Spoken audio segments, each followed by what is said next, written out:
explanation. Whenever we do science or any empirical method of knowledge gathering, we assume that things and events have explanations outside themselves. I believe that our experiential confirmation of this principle, as well as the fact that we do not see things violating the principles of sufficient reason all the time, I think this is a very strong set of reasons to assume the principle of sufficient reason. So now we know that contingent things, like the universe, planets, or even our own minds, exist, obviously. I don't think I need to defend to anyone else that the universe exists. Now, therefore, by the principle of sufficient reason, which we just argued for a couple moments ago, they need an explanation.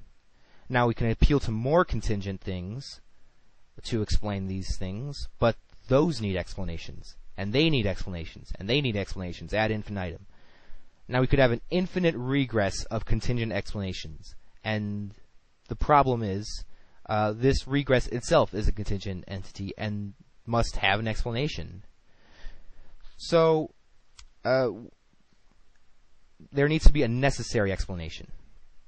And you might try to say that the universe exists by itself necessarily, but this is a rather extraordinary claim, and there's no contradiction in a state of affairs in which the universe does not exist.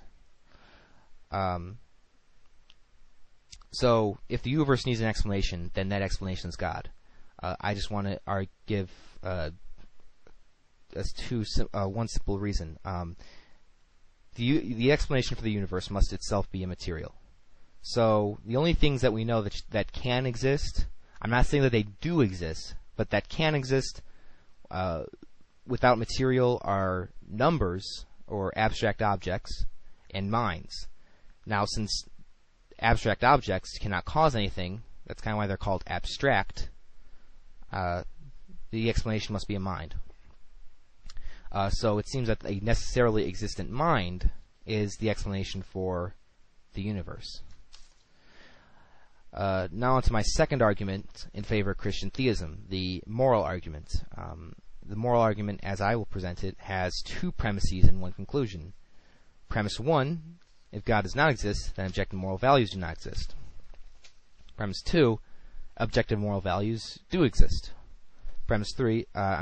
Conclusion, therefore God exists. I want to give two short defenses of premise 1, that without God there are no objective moral values. First, on atheism, what basis, ontologically speaking, what basis is there for moral values? Why would they exist on an atheistic worldview? On an atheistic worldview, what are we, humans, but mere primates with larger brains? It seems that within an atheistic worldview, there's just no basis for objective morality. Moving further, there seems to be a very good argument for God being the basis for moral values, and it revolves around the normativity of moral values, the oughtness of moral values. Now, if we accept that there are objective moral values, which I will defend later, then there is an oughtness or prescriptiveness of morality. And of course, oughts and prescriptions are only derived from conscious agents assigning purpose to something. Let's take the analogy of car brakes. They ought to function in a way that the owner wants them to, because the owner has a purpose for the brakes. Now, this is the same with all normative statements. They can only be derived from the intention of some being. Now, since moral values are normative, it therefore follows that they require some sort of consciousness behind them. This consciousness must be God, because these moral values, if they exist, are not decided by individual human beings, but rather bind all human beings. Since they bind all human beings, this indicates their necessity, so they must be grounded in a necessary entity. And I want to give an epistemological argument in favor of premise 2, that objective moral values do exist. I believe that our moral experience provides strong epistemic grounds for believing in objective morality. I say this because when we counter cases of moral atrocities like the Holocaust, we immediately form the belief that the Nazis were doing something morally reprehensible. And again, we do this immediately, without external justification. So on an internalist theory of warrant or justification, we have strong epistemic grounds for believing in the reality of these moral judgments. And because they are formed immediately, this makes them, I think this makes them a properly basic belief. So we have very strong reasons to believe in these moral values. Okay, so we've gone to the moral arguments, and now into my final argument for Christianity, the resurrection of Jesus. There are three main facts which very strongly support the historicity of the resurrection of Jesus Christ. And these facts are being the empty tomb of MigKillerTwo, you got 7 minutes, 30 seconds left in your opening remarks. Thank you for that warning, UNF Wildcard. Something's wrong with someone else's mic. But like I said, there are three main facts which very strongly support the historicity of the resurrection. These facts being the empty tomb of Jesus, the post-mortem appearances of Jesus, and the origin of the Christian faith. Now, while I'm presenting these arguments, I'm going to limit my support to 1 Corinthians 15, verses 3 through 11. Even though whole volumes could be written on each of these subjects, and indeed they have been written, I think it's necessary for time. It's necessary to limit my arguments to 1 Corinthians 15 because time is very limited.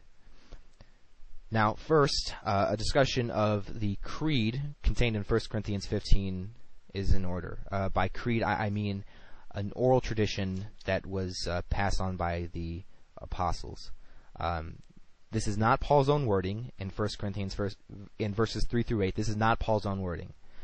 The phrase, "For what I received, I passed on to you," very strongly indicates that Paul is passing on an oral tradition that he received from the apostles. I say this because the term "received" in Greek is really a technical term used in the Greek society, Greek high society, for passing on oral tradition. Also, the naming of the individuals Peter and James strongly suggests that he received this tradition from Peter and James. This is very important because it places the date of this creed within very, very short amount of time after the crucifixion of Jesus Christ. It shows that it's rooted in eyewitness testimony, and so this creed is probably historical.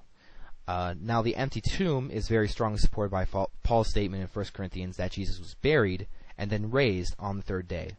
This formula of buried then raised very strongly supports a physical resurrection.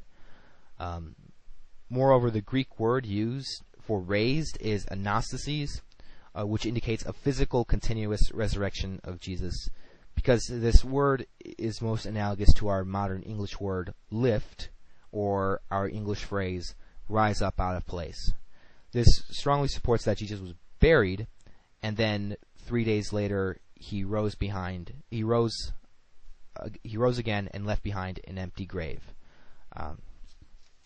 As in, there was an empty grave. Not that he was, raised. But moving on. The post-mortem appearances of the following people, Peter, James, the 12 apostles, and the 500 brethren, are supported in that the creed is very early, rooted in eyewitness testimony, and the appearance to the 500 brethren is very strongly supported by Paul's declaration that most of the 500 brethren are still alive, but some have died.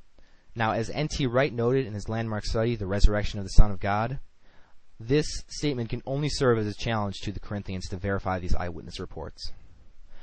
Finally, the origin of the Christian faith is in need of an explanation, for it cannot be explained in terms of Jewish, pagan, or Christian influences. It cannot be explained by Christian influences because obviously there are no Christians around. We're talking about the first Christians. It cannot be explained in terms of Jewish influences for two obvious reasons. First, messianic expectations. They never included any sort of dying Messiah. This is made clear by the Isaiah Targum, which links the suffering servant passage in Isaiah 53, which modern Christians often cite as a messianic passage. The Isaiah Targum does not link this to any individual person, even though it's plainly obvious that it's talking about an individual. The Isaiah Targum does not link it to an individual, but it links it to the nation of Israel as a whole. this is made even more clear by the fact that of all the messianic movements in the 2nd century BC to the 2nd century AD that ended in the deaths of their leaders, not one of them, except for Christianity, continued after the deaths of their leaders. When your Messiah died, you either abandoned